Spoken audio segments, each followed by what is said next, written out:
Stephen the మార్టైర్ హతసాక్షి అయినటువంటి, నిజానికి మొట్టమొదటి హతసాక్షి అయినటువంటి స్టెఫను అయినటువంటి యవనస్తుని యొక్క జీవితాన్ని మనం ధ్యానం చేద్దాం. స్టెఫను యొక్క లైఫ్ని మనం చూసినట్లయితే, ఈ యొక్క యవనస్తుడు అయినటువంటి స్టెఫను మొట్టమొదటిగా తను ఒక ప్రాబ్లంకి సొల్యూషన్గా పరిచయం చేయబడ్డాడు. He was introduced as a solution to a problem. సంఘములో ఒక ఇంటర్నల్ ప్రాబ్లం స్టార్ట్ అయింది. ఆ ప్రాబ్లం పార్షియాలిటీ. మమ్మల్ని చిన్న చూపు చూస్తున్నారు, మమ్మల్ని పట్టించుకోవట్లేదు, వారి పట్ల ఎక్కువ శ్రద్ధ చూపిస్తా ఉన్నారు. ఈ విధమైనటువంటి పార్షియాలిటీ కనిపిస్తా ఉందని ఎప్పుడైతే ఒక సమస్య అనేది ప్రారంభమైందో, అది చాలా సీరియస్ ప్రాబ్లం. అది ఆ ప్రాబ్లం జటిలం కాక మునిపే అపోస్తలులైనటువంటి వారు ప్రార్థన చేసి ఆ ప్రాబ్లంని సాల్వ్ చేయడానికి కొంతమంది యవనస్తుల్ని ఏర్పాటు చేసుకున్నారు. ఆ యొక్క యవనస్తుల్లో 7 యవనస్తుల్లో స్టెఫను మొదటివాడుగా మనకు కనిపిస్తా ఉన్నాడు. ఈ యొక్క స్టెఫను యొక్క పని ఏంటంటే, ఆ యొక్క విధవరాండ్ర దగ్గర లేకపోతే ఆ భోజన బల్ల దగ్గర వారికి భోజనాలు సర్వ్ చేయటం, వారికి ఏ అయితే ప్రాబ్లంని వారు రైజ్ చేశారో ఆ ప్రాబ్లమ్స్ మళ్ళీ రాకుండా, సంఘములో సమస్యలు రాకుండా దాన్ని చూసుకోవడానికి, సాల్వ్ చేయడానికి, పట్టించుకోవడానికి యవనస్తులైనటువంటి ఈ యొక్క స్టెఫను, ఫిలిప్పు, ఇంకా మిగిలినటువంటి 5 మొత్తం 7 మందిని నియమించటం మనం చూస్తాం. ఆశ్చర్యం ఏంటంటే, స్టెఫను ఆ విధంగా అపోస్తలుల చేత ఆ విధంగా అభిషేకించబడి ఒక పని అప్పగించబడిన తర్వాత వెంటనే మనం చూసేటువంటి మాట ఏంటంటే, 8వ వచనంలో, స్టెఫను కృపతోను బలముతోను నిండిన వాడై ప్రజల మధ్య మహత్కార్యములను గొప్ప సూచిక్రియలను చేయుచుండెను. స్టెఫనుకు దేవుని యొక్క వాక్యము, పరిశుద్ధ లేఖనం ఇచ్చినటువంటి బిరుదు ఏంటంటే, he was a man full of grace, full of faith, full of holy spirit, full of wisdom. ఎంత అద్భుతమైనటువంటి సాక్ష్యం ఇది.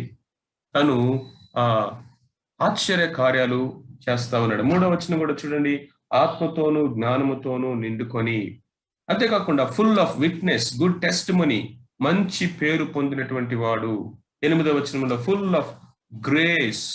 అంతేకాకుండా 55వ వచనంలో, అయితే అతడు పరిశుద్ధాత్మతో నిండుకొని వాడే, full of the Holi spirit.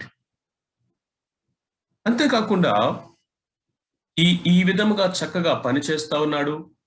తను బహిరంగంగా దేవుని కొరకు సువార్త ప్రకటిస్తూ, దేవుని యొక్క ఆత్మశక్తితో, జ్ఞానముతో, కృపతో, బలముతో వాక్యం చెప్తూ, అద్భుతాలు సూచక్రియలు చేస్తూ అనేక మందిని ప్రభు యొక్క రాజ్యంలోనికి వారిని నడిపిస్తా ఉన్నాడు.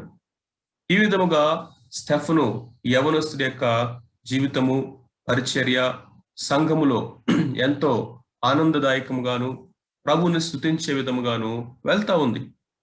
అపోస్తలులందరూ కూడా ఆయన జీవితాన్ని బట్టి చాలా సంతోషించి ఉంటుంటారు. సంఘంలో వారందరూ కూడా, ఇదిగో ఈ యవనస్తుడు వచ్చిన తర్వాత ఇదిగో ప్రాబ్లమ్స్ అన్ని సాల్వ్ అయినాయి, లేకపోతే ఈ టీం, ఈ 7 కలిసి ఇదిగో చక్కగా ఆ మందిరములో పనులన్నీ, ఫిజికల్ వర్క్స్ కానీ, ఈ విధమైనటువంటి పేద ప్రజలను పట్టించుకునే పని కానీ, లేకపోతే ఆ అపోస్తల కొరకు అన్ని సిద్ధపరిచి స్టేజ్ అంతా సెట్ చేసి ఆ యొక్క వాక్య పరిచర్య కొరకు కానీ, మిగిలినటువంటి అన్నిటి కొరకు కానీ పని చేసినటువంటి యవనస్తులుగా వీరు ఉంటారు. దాన్ని బట్టి సంఘం ఎంతగానో సంతోషిస్తూ వారిని బట్టి స్తుతిస్తా ఉంది. కానీ ఏమైంది? ఈ యొక్క యవనస్తుడి యొక్క పరిచర్య సడన్ గా ముగించబడింది. All of a sudden in a day, ఒక రోజున అతడు రాళ్లతో కొట్టబడి హతసాక్షి అయిపోయాడు. కాబట్టి స్టెఫను యొక్క జీవితము అట్లా బిగిన్ అయిందో లేదో, ముగించబడింది అన్నట్లుగా ఉంది. He was the first Christian martyr for the gospel. సువార్త నిమిత్తము, విశ్వాసము కొరకు మొట్టమొదటిగా హతసాక్షి అయిపోయినటువంటి ఆ యొక్క యవనస్తుడు. ఈ యవనస్తుడు ఎవరంటే, ఇదిగో భోజనాల యొక్క బల్ల దగ్గర సర్వ్ చేసేటువంటి ఒక డీకన్, ఒక సర్వెంట్ గా ఉంటూ ఉన్నాడు. He was certainly one of God's spiritual giants. ఆత్మీయంగా ఎంతో ఉన్నతమైనటువంటి ఆజానుబాహుడుగా ఇదిగో ఈ యవనస్తుడు ఉంటున్నాడు. What makes him such a spiritual giant? అంత అద్భుతమైనటువంటి ఆత్మీయంగా ఉన్నతమైన స్థితిలో స్టెఫెన్ యొక్క జీవితము ఉండడానికి గల కారణము ఏంటి అనేది మనం చూద్దాం. మొట్టమొదటిగా చూడండి, సభలో కూర్చున్న వారందరూ అతని వైపు తేరి చూడగా అతని ముఖము దేవదూత ముఖము వలె వారికి కనపడను. ఎంత అద్భుతమైనటువంటి సాక్ష్యం ఇది! ఎంత అద్భుతమైనటువంటి సాక్ష్యం అండి! ఆ సభలో ఉన్న వారందరికంట ఆయన యొక్క ముఖము దేవదూత ముఖము వలె ప్రకాశిస్తూ కనిపిస్తా ఉందంట. నుంచొని మాట్లాడుతూ ఉంటే ఒక ఏంజెల్ నిలబడి మాట్లాడుతూ ఉన్నట్లుగా వారందరూ చూశారు. ఒక యవనస్తుని యొక్క ముఖములో ఏం కనిపిస్తా ఉందంటే దేవుని యొక్క మహిమ కనిపిస్తా ఉంది, దేవుని యొక్క తేజస్సు కనిపిస్తా ఉంది. పరిశుద్ధత వలన వచ్చేటటువంటి మహిమ అది. నీతి యథార్థ కలిగినటువంటి జీవితాల ద్వారా వచ్చేటటువంటి గ్లో అది. అదేదో మనము మన యొక్క ముఖాన్ని అందంగానో లేకపోతే కాస్మెటిక్స్ తోనో ఇంకొక విధముగా చేసుకుంటే వచ్చేటువంటి ఈ లోకంలో ఎలక్ట్రిక్ బల్బులు ముఖం మీద ప్రకాశింప చేస్తేనే వచ్చేటటువంటి లైట్ కాదది. అది లోపల నుండి బయటికి ప్రకాశించేటువంటి జీవితము. ఇది పరిశుద్ధాత్మ దేవుడు మనలో నుండి తీసుకుని వచ్చేటువంటి రూపాంతరత చెందించేటటువంటి జీవితము ఇది. కాబట్టి యవనస్తుడి గురించి మనకి ఏమి అర్థమవుతుందా అంటే అతడు దేవునితో నడిచేవాడు, దేవునితో నడిచేవారు, దేవుణ్ణి ముఖాముఖిగా ఆయన్ని ఎరిగినటువంటి వారి యొక్క ముఖం ఆ విధంగా ప్రకాశిస్తా ఉంటుంది. బైబిల్లో మనం చూసినట్లయితే మోషే యొక్క జీవితం గురించి మనకు చెప్పబడింది. అతడు దేవుణ్ణి ముఖాముఖిగా చూస్తూ ఒక స్నేహితుడు మాట్లాడినట్లుగా దేవుడు మోషేతో మాట్లాడుతూ వచ్చాడు. అతడు కొండ దిగి వస్తా ఉన్నప్పుడు అతని ముఖము ప్రకాశిస్తా ఉందంట. దాన్ని చూడలేకపోయారు ఇశ్రాయేలు ప్రజలు. చూడండి, పెద్ద పెద్ద మీటింగ్స్ లో పెద్ద పెద్ద లైట్లు పెడతారు, ఫ్లాష్ లైట్స్ లేకపోతే డే లైట్స్. అవి ఎంత ప్రకాశమానంగా వెలుగుతుంటే అంటే డైరెక్ట్ గా మన కళ్ళతోటి ఆ లైట్ ని కూడా మనం చూడలేము, అంత షైనింగ్ గా ఉంటారు అనమాట. ఇప్పుడు మోషే యొక్క ముఖము ఎంత ప్రకాశమానంగా వెలుగుతుందంటే డే టైంలో కూడా, నైట్ కాదు, డే టైంలో కూడా వెలుగుతుందంటే మనుషులు ఆయన ముఖాన్ని చూడలేకపోయారట. అది దేవుని యొక్క సహవాసంలో నుండి వచ్చేటటువంటి షైనింగ్. ప్రియులారా, ఈరోజు మన ముఖం అలా ప్రకాశించట్లేదు. ఆ విధమైనటువంటి తేజస్సు కానీ, ఆ విధమైనటువంటి సంతోషము కానీ, ఆ విధమైనటువంటి ప్లెజెంట్నెస్ కానీ ఇదిగో మన ముఖాల్లో ఎందుకు కనపడట్లేదంటే మన హృదయాలు దేవుని యొక్క వాక్యంతో నింపబడట్లేదు. మన యొక్క వాక్యం, మన యొక్క నడక దేవునితో అనుకూలమైనదిగా, దేవునితో అంగీకారమైనదిగా, ఆయనతో కలిసి మనము నడవట్లేదు. అంతేకాకుండా మన సమయము, మన కాలము ఎక్కడ మనము స్పెండ్ చేస్తున్నామో పరీక్ష చేసుకోవాలి. ఈరోజు నేను, నీవు, మన అందరము కూడా why my face is not like that? ఎందుకని ఆ విధమైనటువంటి జీవితం నాకు లేదు? హృదయం నిండిన దాన్ని బట్టే నోరు మాట్లాడుతుంది, హృదయంలో ఉన్న దాన్ని బట్టే ముఖము ప్రకాశిస్తుంది. ఇదిగో మన యొక్క అంతరంగము ఏ విధంగా ఉందో మన యొక్క ముఖము దాన్ని బయలుపరుస్తూ ఉంటుంది. సాడ్ ఫేస్ వేసుకొని చాలా మంది కనిపిస్తూ ఉంటారు, ఏదో ఇరిటేషన్ తోటి కనిపిస్తూ ఉంటారు. చూడగానే ఒక రకమైనటువంటి భయం కొలిపేటటువంటి ఫేషియల్ ఎక్స్ప్రెషన్స్ తో వారు ఎప్పుడు మూడీగానే ఉంటారు. But they claim themselves Christians. వాళ్ళు దేవుని బిడలుగా క్రైస్తవులని వారు చెప్పుకుంటూ ఉంటారు. ముసుగు లేని ముఖముతో మనమందరము కూడా క్రీస్తు ప్రభు యొక్క మహిమను అద్దములో ప్రతిఫలింప చేసినట్లుగా మహిమ నుండి అధిక మహిమకు మనము మన ఆత్మ ద్వారా మనము రూపాంతరము చెందుతున్నాము. మనలో ఉన్నటువంటి పరిశుద్ధాత్మ దేవుడు మహిమ నుండి అధిక మహిమకు మనల్ని మారుస్తాడు. క్రీస్తు ప్రభు యొక్క మహిమ అద్దములో ప్రకాశించినట్లుగా మన మీద ప్రకాశిస్తట. అంటే దేవుని యొక్క వాక్యం అనే అర్థాన్ని నువ్వు తదేకంగా చూస్తూ ఉన్నప్పుడు ఆయన యొక్క మహిమ, ఆయన యొక్క సౌందర్యం మనకు కనిపిస్తుంది. అది మనలో రిఫ్లెక్ట్ అవుతుంది. రెండవదిగా మనము మనకి అర్థమైనటువంటి సత్యం ఏంటంటే ఈ దేవుని యొక్క ఆత్మతో నింపబడినటువంటి ప్రతి వారు కూడా దేవుని యొక్క వాక్యముతో నింపబడినటువంటి వారుగా ఉంటున్నారు. Being filled with the Holy Spirit is always mighty in the scriptures. దేవుని యొక్క వాక్యములో నిష్ఠానుతులుగాను ఎంతో విద్వాంసులుగాను ఉన్నటువంటి వారుగా మనకు కనిపిస్తా ఉంది. తిమోతికి రాసినటువంటి 2వ పత్రిక 2వ అధ్యాయము 15వ వచనంలో కూడా do your best to present yourself to God as one approved. దేవుని ఎదుట యోగ్యునిగాను సిగ్గుపడనక్కర్లేని పనివానిగాను నిన్ను నీవే దేవునికి కనపరుచుకో. ఏ విధంగా అంటే దేవుని వాక్యమును సరిగా ఉపదేశించేవారు. ఇప్పుడు చూడండి, ఈ యొక్క యవనస్తులు కనుక మనం చూసినట్లయితే ఆ యొక్క 7వ అధ్యాయం అంతా కూడా it is something like Old Testament survey. మీకు Old Testament survey in 1 chapter కావాలంటే అపోస్తుల కార్యములు 7వ అధ్యాయం చదవండి. అపోస్తుల కార్యం 7వ అధ్యాయం కనుక మనం చూసినట్లయితే ఇక స్టార్ట్ చేశాడు, తండ్రులారా అంటూ ఇక అబ్రహాము గురించి చెప్పుకుంటూ వచ్చాడు, ఇస్సాకు గురించి, యాకోబు గురించి, 12 గోత్రాల గురించి, యోసేపు గురించి, ఐగుప్తుకి ఎలా వెళ్ళాడో, ఆ తర్వాత ఏ విధంగా దేవుడు వారిని బయటికి తీసుకుని వచ్చాడో, ఇక ఓల్డ్ టెస్టిమెంట్ మొత్తము కూడా సర్వే చేసేసాడు. దేవుని యొక్క వాక్యములో ఎంత స్ట్రాంగ్ గా ఉంటా ఉన్నాడో మనకు అర్థమవుతా ఉంది. దేవుని యొక్క వాక్యాన్ని మనము ధ్యానిస్తున్నామా? మనం అనుకోవచ్చు కదా, ఇప్పుడు స్టెఫను ఆ యొక్క భోజనపు బల్ల దగ్గర సర్వ్ చేయడానికి కదా నియమించబడ్డాడు.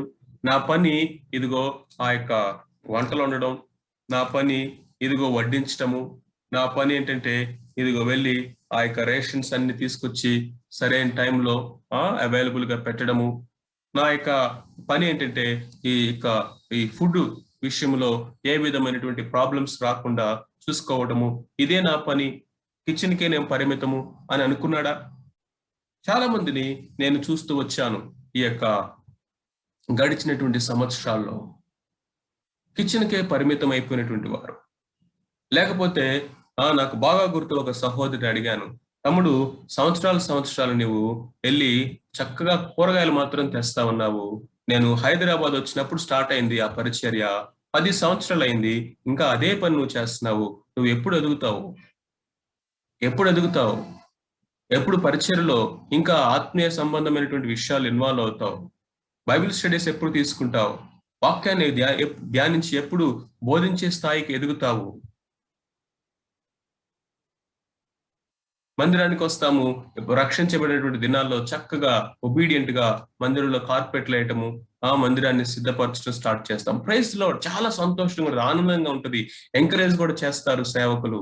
ఆ తర్వాత 15 సంవత్సరాలు అయిపోయింది, తర్వాత చూస్తే ఎవరు వేస్తున్నారు మందిరంలో కార్పెట్స్ అంటే అదే సహోదరుడు చేస్తా ఉంటాడు. చక్కగా ఆసక్తితో ఇదిగో ఆ యొక్క కిచెన్ లో వంటల దగ్గర ఆ యొక్క సహోదరులు యవనస్తులైనటువంటి వారు పరిచర్యలు ఇన్వాల్వ్ అవుతుంటారు. ప్రైజ్ ది లార్డ్, చాలా ఆనందం ఉంటది, ప్రభుని హృదయపూర్వకంగా స్తుతిస్తాము. ఆ తర్వాత ఇంకొక 10 సంవత్సరాల తర్వాత చూసినా కానీ ఎవరు ఆ పని చేస్తున్నారంటే ఆ సహోదరులే చేస్తా ఉంటారు. అంటే ఆ పని తక్కువైనది అని నేను చెప్పట్లేదు, అది ఎన్నిక లేనిది అని నేను అంటలేదు. ఆ పనిని తర్వాత వచ్చే వారికి మనము నేర్పించి అప్పగించి మనము ఇదిగో ఆత్మ సంబంధమైనటువంటి ప్రార్థన, వాక్యము, కౌన్సిలింగ్, మెంటరింగ్, ఇవాంజలిజం, దానిలోకి మనము వెళ్ళాలి అంటే వాక్యం ఉండాలిగా, వాక్యం యొక్క బలం ఉండాలి కదా. ఎవరైతే వాక్యాన్ని ఆ విధముగా ప్యాషనెట్ గా ధ్యానిస్తారో, నింపుకుంటా ఉంటారో, వాళ్ళని ఎప్పుడు దేవుడు ఖాళీగా ఉంచడు. ఈ మాటని టేక్ ఇట్ ఫర్ గ్రాంటెడ్. ఎవరైతే ఆ విధంగా నింపబడినటువంటి గంపవలె ఉంటారో దేవుడు వారిని వేల వేల వేల మందికి ఆహారము తీర్చేటటువంటి రొట్టెల గంపలాగా వాడుకుంటాడు. మన జీవితాలు ఎలా ఉన్నాయంటే ఖాళీగా ఉన్న రొట్టెల గంపలాగా ఉంది. చేయబడితే ఏం దొరుకుతుంది? ఏమీ లేవు. నిన్న దొరికినటువంటి ముక్కలే, ముందు రోజు దొరికినటువంటి ముక్కలే, వారం రోజుల నుంచి అదే ముక్కలు, అవి ఇంకా బూజు పట్టిపోయి ఫంగస్ పట్టేసిన ముక్కలే, అవి ఫ్రెష్ ఏం లేవు ఆ గంపలో.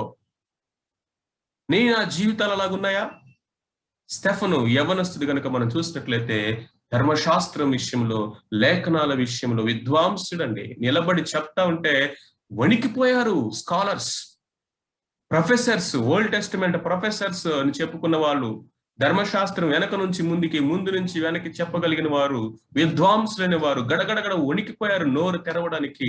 చూసారా ఆ యవనస్తుని దేవుడు ఎలాగ వాడుకున్నాడో, ఎలాంటి మాటలు పలుకుతూ ఉన్నాడో. మాటలలో అతను కనపరిచినటువంటి ఆత్మను, శక్తిని వారు ఎదిరించలేకపోయిరి. మూడవదిగా కనుక మనం చూసినట్లయితే అతడు ఆ దేవుని యొక్క వాక్యముకి నమ్మకంగా జీవించాడంట. తనకు తెలుసు ఇవి నేను ఈ వాక్యాన్ని చెప్తే వాళ్ళు ఇష్టపడరు అని. యేసు క్రీస్తు ప్రభువును గురించి ఆయనే లోక రక్షకుడని బోధిస్తే వారు ఖచ్చితంగా శ్రమ, హింస వస్తుందని తెలుసు అతనికి. అయినప్పటికీ కూడా తను యేసు క్రీస్తు ప్రభు గురించి చెప్పాడు. ఇదిగో ఆయన ఆ దేవుని కుమారుడు, తండ్రి కుడిపార్శ్వమున ఇప్పుడు ఆసీనుడై ఉన్నాడు, ఆయనే మెస్సయ్య అని చెప్పినప్పుడు వారు దాన్ని అంగీకరించడానికి ఇష్టపడలేరు. మీ హృదయ కాఠిన్యాన్ని మీరు విడిచిపెట్టరా అని వారిని హెచ్చరించి గద్దించినప్పుడు వారు పండ్లు పటపట పటపట కొరికి ఇక రాళ్ళు రువ్వి చంపడానికి రెడీ అయిపోయారు. అంటే ఇక్కడ మనకి ఏమి కనిపిస్తా ఉందంటే ఈ యవనస్తుడు ఎంత ఫెయిత్ఫుల్ గా ఉన్నాడు ఈ గాస్పెల్ కి, ఈ సువార్త కంటే అన్కాంప్రమైజ్డ్. పౌలు అంటున్నాడు కదా అపోస్తల కార్యములు 20వ అధ్యాయము 27వ వచనములో, మేలైనది ఏది కూడా నేను దాచుకోకుండా దేవుని యొక్క ఆ యొక్క సంకల్పములన్నీ నేను మీకు బయలుపరిచితిని అంటున్నాడు. I declare to you the whole council of God. ఏది నేను దాచుకోలేదు, మీకు సమస్తాన్ని మీకు బయలుపరిచాను. మీరు ఇష్టపడినా ఇష్టపడకపోయినా, మీకు మంచిగా అనిపించినా అనిపించకపోయినా. ఇప్పుడు ఈ మత నాయకులైనటువంటి వారికి మింగుడు పడనటువంటిది ఈ సువార్త. అయితే అబ్రహాము గురించి చెప్పి, యాకోబు గురించి చెప్పి, దావీదు గురించి చెప్పి, పితరులందరి గురించి చెప్పి వాళ్ళని చక్కగా ఐస్ చేసి ఇప్పుడు యేసు ప్రభు గురించి చెప్పకపోతే అది సువార్త ఎలా అవుతుంది? సిలువను గురించి చెప్పకపోతే అది సువార్త ఎలా అవుతుంది? మరి సిలువ గురించి చెప్తే వారు నిన్ను సిలువ వేస్తారయ్యా, వేస్తే వేయనివ్వండి. నిన్ను రాళ్లతో కొడతారు దేవదోషులని, కొడితే కొట్టనివ్వండి. బట్ ఈ సువార్తను నేను ప్రకటించకుండా ఉండలేను, ఈ సత్యాన్ని నేను చెప్పకుండా ఉండలేను.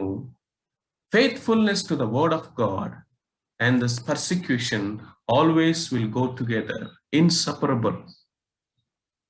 దేవుని గురించి నువ్వు చెప్పాలని కనుక బయలుదేరితే నేనెవరు ఇష్టపడరు. నీ బంధువుల్లో నుంచి వ్యతిరేకత వస్తుందని చెప్పేసి మనము ఇంట్లో కూర్చుందామా? వారి నాశనానికి కారణం అవుతాం. ఇదిగో ఈ లోకము నువ్వు మత మార్పిడి చేయడానికి బయలుదేరేవని నీ మీద ఒక ముద్ర వేసేస్తుంది.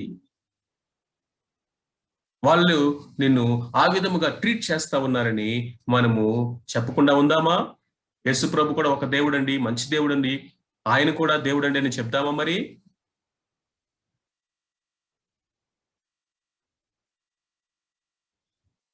Faithfulness to the word of God. దేవుని యొక్క వాక్యం అనే సత్యమును దేవుడు మనకి ఎంట్రస్ట్ చేశాడు, మనకు అప్పగించాడంట. ఈ బాధ్యతని నమ్మి అప్పగించాడంట. ఎందుకో తెలుసా? మనం ఇతరులకు వాటిని బోధించడానికి, అప్పగించడానికి, చెప్పడానికి. ఇప్పుడు మీరు చెప్పండి, స్టెఫను ఎందుకు హతసాక్షి అయ్యాడంటే భోజనాల బల్ల దగ్గర వడ్డించినందుకు కాదు, కిచెన్ లో పనిచేసినందుకు కాదు. ఇదిగో మార్కెట్ ప్లేస్ లోకి వెళ్ళి నిలబడి క్రీస్తు ప్రభువుని ప్రకటించినందుకు. నీకు నాకు శ్రమలు ఎప్పుడు వస్తాయంటే, అవమానం, హింస ఎప్పుడు వస్తుందంటే యేసు క్రీస్తు ప్రభువుని గురించి నువ్వు ప్రకటించినప్పుడు, సిలువను గురించి నువ్వు ప్రకటించినప్పుడు, యేసు క్రీస్తు ప్రభు వారు ఒక్కడే లోకరక్షకుడు అని నువ్వు చెప్పినప్పుడు ఖచ్చితంగా ఈ లోకంలో మనకి వ్యతిరేకతలు వస్తాయి. మరి దానికి భయపడదామా? మరి మహిమేది, ఘనతేది? స్టెఫను ఈ యవనస్తుడు పరిశుద్ధాత్మతోను, కృపతోను, బలముతోను నిండినటువంటి వాడు దేనికి భయపడలేదండి. If you are filled with the Holi Spirit you will never be afraid of anything. మనుషులు ఇచ్చేటువంటి పొగడ్తులు, గొప్పతనాలు ఏవి మనం చూడమంట. దేవుని మాత్రమే సంతోష పెట్టాలని మనము చూస్తాము. చూసారా? 4వదిగా కనుక మనం చూసినట్లయితే ట్రూ ఫెయిత్, నిజమైనటువంటి విశ్వాసం అనేది శ్రమలను సహిస్తుంది. శ్రమలను సహిస్తా ఉంది. ఎందుకు శ్రమలు సహిస్తుందంటే బహుమానముగా కలగబోవు దాన్ని, ముందున్నటువంటి దాన్ని చూడగలుగుతుంది.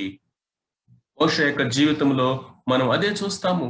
అతడు బహుమానముగా కలగబోవు దాని మీద దృష్టి ఉంచెను గనుక, ఐగుప్తు ధనము కంటే, ఐగుప్తు సింహాసనము కంటే, ఐగుప్తు మహిమ కంటే క్రీస్తు విషయమైన నింద గొప్ప భాగ్యమని ఎంచుకున్నాడు. Faith sees the invisible.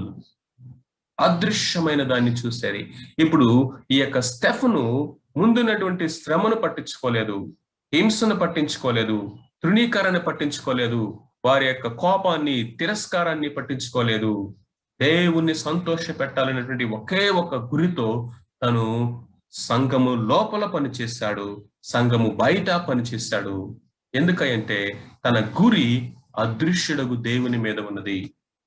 అదృశ్యమైన వాటిని మనం చూడగలుగుతున్నామా? అదృశ్యమైనది చూడగలిగిందే విశ్వాస జీవితం అనేది. స్టెఫన్ అనే యవనస్తుడు వెర్రివాడు కాదు, మోషే పిచ్చివాడు కాదు, జిమ్ ఎలియట్ ఒక వెర్రివాడు కాదు. ఇదిగో ప్రభు కొరకు తమ ప్రాణమును అనార్పణముగా పోయబడి సమస్తమును పెంటతో నష్టముగా ఎంచుకున్నటువంటి పౌలు వెర్రివాడు కాదు. అదృశ్యమైన వాటిని మనము చూడగలుగుతున్నామా?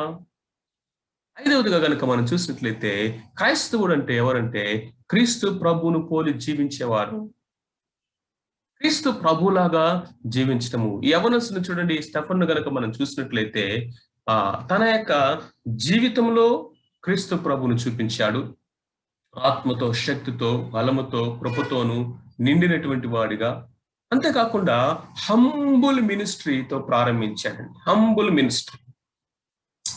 నాకు ఈ టాలెంట్స్ ఉన్నాయి, ఆ టాలెంట్స్ ఉన్నాయి, నేను వాక్యం బాగా చెప్పగలను, నాకు మైక్ ఇవ్వండి, లేకపోతే నేను పాటలు బాగా పాడగలను, నాకు స్టేజ్ ఇవ్వండి, లేకపోతే నేను ఇంత చదువుకున్నాను, మేనేజ్ స్కిల్స్ నాకున్నాయి, నాకు ఒక టీంని ఇవ్వండి, నాకు ఒక రెస్పాన్సిబిలిటీ ఇవ్వండి, నాకు ఒక అధికారాన్ని ఇవ్వండి, నాకు ఒక పొజిషన్ ఇవ్వండి అని ఎప్పుడు ఆశించలేదు. 6వ అధ్యాయం వరకు స్టెఫను సంఘములో లేడా? 6వ అధ్యాయం వచ్చే వరకు స్టెఫను వారిలో ఒకటిగా లేడా? సెల్ఫ్ అపాయింటెడ్ గా తను ముందుకు పరిగెత్తలా, నేను చేస్తాను, నాకే వచ్చు అన్నట్లుగా. ఇదిగో దేవుడు హెచ్చించే వరకు, దేవుడు నిలబెట్టే వరకు, పిలిచే వరకు ఒబీడియంట్ గా, దీనుడుగా తను తగ్గించుకొని అక్కడ సంఘములో ఒబీడియంట్ గా ఉంటా ఉన్నాడు. ఇదిగో దేవుని ఆయన తగిన కాలం ముందు ఖచ్చితంగా తన బిడ్డల్ని ముందుకు తీసుకొస్తాడు. a day has come. వచ్చింది, ఆ రోజు వచ్చింది. అపోస్తులు అతన్ని చక్కగా ఆర్డైన్ చేశారు, ఆ పనిని అప్పగించారు. అంతేకాకుండా తన యొక్క జీవితంలో ప్రభువును చూపించడమే కాదండి, తన యొక్క మరణంలో కూడా ప్రభువును చూపించాడు. వారు ఆ విధంగా రాళ్లతో కొట్టి అతను చంపుతూ ఉన్నప్పుడు, హింసిస్తూ ఉన్నప్పుడు, ఇదిగో అతను చేసినటువంటి ప్రార్థన, ఎంత అద్భుతమైన ప్రార్థన చేశాడు చూడండి. అప్పుడు వారు పెద్ద కేకలు వేసి చెవులు మూసుకుని ఏకముగా అతని మీద పడిరి. పట్టణం వెలుపలికి అతన్ని వెళ్ళగొట్టి రాళ్ళు రువి చంపిరి. అప్పుడు ఏమంటాడు 59, ప్రభువును గూర్చి మొర్ర పెట్టొచ్చు, యేసు ప్రభువా నా ఆత్మను చేర్చుకొనమని స్టెఫను పలుకుచుండగా వారు అతని రాళ్లతో కొట్టిరి. అతడు మోకాళ్ళుని, ప్రభువా వారి మీద ఈ పాపమును మోపకమని గొప్ప శబ్దముతో పలికెను. ఈ మాటలు పలికి నిద్రించెను. చూసారా, యేసు ప్రభువారు శిలువ మీద చేసిన ప్రార్థన క్షమాపణతో కూడిన ప్రార్థన. మీరు చెప్పండి, రాళ్లతో కొడుతున్నటువంటి వ్యక్తుల్ని ఎక్కడ తగులుతున్నాయి ఆ రాళ్ళు? అవి చిన్న గోలీకాయ లాంటి రాళ్ళు కాదు. ఒక్కొక్క రాయి వచ్చి కొడతా ఉంటే తలకాయ పగిలిపోతా ఉంటాయి, బోన్స్ ఇరిగిపోతా ఉంటాయి, మాంసం అంతా కూడా ముద్దలు ముద్దలుగా, గడ్డలు గడ్డలుగా కరుడు గట్టిపోతా ఉంటది. శరీరం అంతా కూడా ఇదిగో గ్రైండర్లు వేసి కొడతా ఉంటే స్మాష్ అయినట్టుగా స్మాష్ అయిపోతా ఉంటది. పెద్ద పెద్ద బండరాళ్లతో కొడతా ఉన్నారు, మోదుతా ఉన్నారు. ఎవరు చేయగలరా ప్రార్థన? ఎక్కడి నుంచి వస్తుంది అలాంటి క్షమాపణ? ఎక్కడి నుంచి వస్తుంది ఆ ప్రేమ? ఇదిగో క్రీస్తు ప్రభువును పోలి నడిచినటువంటి వారు, స్టెఫను మార్గంలో ఇదిగో నడిచినటువంటి అనేక మంది దైవజనులు, అపోస్తలులు, మిషనరీస్ మనం చూస్తాం. వారు ప్రాణమును సైతము లక్ష్య పెట్టినటువంటి వారు కాదు. మనం ఏం నేర్చుకుంటాం స్టెఫను యొక్క జీవితం నుంచి అంటే, the blood of the martyrs is the seed of the church. The blood of the martyrs, హతసాక్షుల యొక్క రక్తమే సంఘానికి, సంఘం యొక్క పంటకి ఇదిగో ప్రియులారా, విత్తనము సంఘం ఏ విధంగా కట్టబడింది, ఏ విధంగా ఫలించిందంటే హతసాక్షుల యొక్క రక్తం అనే విత్తనాలు భూమిలో పడటం ద్వారా. అదే అపోస్తుల కార్యం 22వ అధ్యాయంలో పౌలు తను సాక్ష్యం ఇస్తా ఉన్నాడు. మరియు ఈ సాక్షి అయిన స్టెఫను రక్తము చిందించబడినప్పుడు నేను కూడా దగ్గర నిలిచి అందుకు సమ్మతించి అతను చంపిన వారి వస్త్రములకు కావలి ఉంటునని చెప్పి తిని. చూసారా, ఈ యొక్క హతసాక్షి యొక్క రక్తము ఇదిగో మరి యొక్క హతసాక్షి కాబోయేటటువంటి ఒక విశ్వాస వీరుణ్ణి తయారు చేసింది. His life was like a spark, ignited wild fire లాగా ఇదిగో ప్రపంచాన్ని దహించి వేసినటువంటి అగ్ని జ్వాలల వరే మండేటటువంటి పౌలు యొక్క జీవితాన్ని వెలిగించి చనిపోయాడు. పౌలు యొక్క జీవితం అంతా కూడా ఒక క్యాండిల్ అయితే స్టెఫన్ యొక్క జీవితం ఒక అగ్గిపుల్ల. అగ్గిపుల్ల ఎంతకాలం వెలుగుతుంది? అగ్గిపుల్ల యొక్క పర్పస్ ఏంటి? ఒక కొవ్వొత్తిని వెలిగించడానికి, ఒక దీపం వెలిగించడానికి. మరి ఈ అగ్గిపుల్ల ఎంతకాలం వెలుగుతుంది? ఒక క్షణమే. అట్లా మండిందో లేదో వెంటనే ఆరిపోతుంది. కానీ ఈలోపే ఇదిగో అనేక సంవత్సరాలు మండుతూ ఉండేటువంటి ఒక దీపాన్ని వెలిగించేసి ఆరిపోయింది. స్టెఫన్ యొక్క జీవితము ఒక మ్యాచ్ స్టిక్ లాగా అట్లా మండాడు, ఒక మంటను వెలిగించి ఆరిపోయాడు. ఆ విధంగా స్టెఫను తన యొక్క జీవితంలో ముగించాడు. ఒక విశ్వాసికి మరణం అనేది నిద్ర.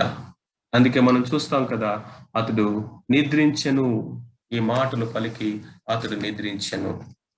కాబట్టి మరణానికి మనం భయపడాల్సిన అవసరం లేదు. ఎందుకంటే మరణం అనేది విశ్వాసికి నిద్ర. ప్రభు నిలబడి ఆ యొక్క స్టెఫనుని పరలోకంలోనికి ఇన్వైట్ చేయటం, పరలోకం అంతా స్టాండింగ్ ఓవేషన్ లో ఆయన వెల్కమ్ చేస్తుందండి. చూసారా, మొదటి హతసాక్షి పరలోకానికి ఎవరయ్యా అని గనక మనం చూసినట్లయితే ఒక యవనస్తుడు. ఓ యవనస్తులైనటువంటి వారులారా, మన జీవితం ఎలా ఉంది? మనం ఏ విధమైనటువంటి సమర్పణతో మనం జీవిస్తా ఉన్నాం? మన కన్విక్షన్స్ ఎలా ఉంటా ఉన్నాయి? మన యొక్క డెసిషన్స్ ఎలా ఉంటా ఉన్నాయి? మన ప్రయారిటీస్ ఎలా ఉంటా ఉన్నాయి? ఈ లోకంలో అందరూ జీవించినట్లుగానే జీవించాలని మనం కూడా ఆ యొక్క వెర్రి వేషాలు వైపు పరిగెడుతున్నామా? లోకము దాని నటన గతించిపోతా ఉంది. దేవుని చిత్తము జరిగించేవాడు నిరంతరము నిలిచి, ఇదిగో దేవుని యొక్క వాక్యముతో నింపబడిన వారు, దేవుని ఆత్మతో నింపబడిన వారు, దేవుని ఆత్మతో నింపబడినటువంటి వ్యక్తి యొక్క జీవితము ఎలా ఉండబోతుందో ఇదిగో యవ్వనస్తున్నటువంటి స్టెఫన్ యొక్క లైఫ్ ని మనం చూస్తూ వచ్చాం. స్టెఫన్ అన్న మాటకు అర్థం ఏంటో తెలుసా? The crown. Stephen, the crown of God. నిజమే, స్టెఫను కిరీటం లాగా దేవుని కొరకు జీవించాడు. ఈ స్టెఫన్ ఎవరై అంటే ప్రభు శిరస్సు మీద ఉన్నటువంటి కిరీటం లాంటి వాడు. Short life, very short life. యవనస్తుడిగానే చనిపోయాడు. కానీ ఇదిగో ప్రపంచాన్ని వెలిగించేటటువంటి ఒక దైవజనుని ప్రభావితం చేసి చనిపోయాడు. స్థానిక సంఘంలో తనకు అప్పగించినటువంటి పనిని సంపూర్ణంగా యథార్థంగా ముగించి చనిపోయాడు. తను చెప్పాల్సిన సువార్తకి నమ్మకంగా అన్కాంప్రమైజ్డ్ గా జీవించి చనిపోయాడు. ఆ సువార్త కొరకే తన ప్రాణాన్ని పణంగా పెట్టి చనిపోయాడు, నిద్రించాడు. ఆ స్టెఫన్ ఒకరోజు పరలోకంలో మనం కలుసుకుంటాం. ఆ స్టెఫన్ చూసినప్పుడు, మన జీవితాల వైపు మనం చూసుకున్నప్పుడు మనకి ఇదిగో ఎలా ఫీల్ అవుతాం ఒకసారి ఊహించండి.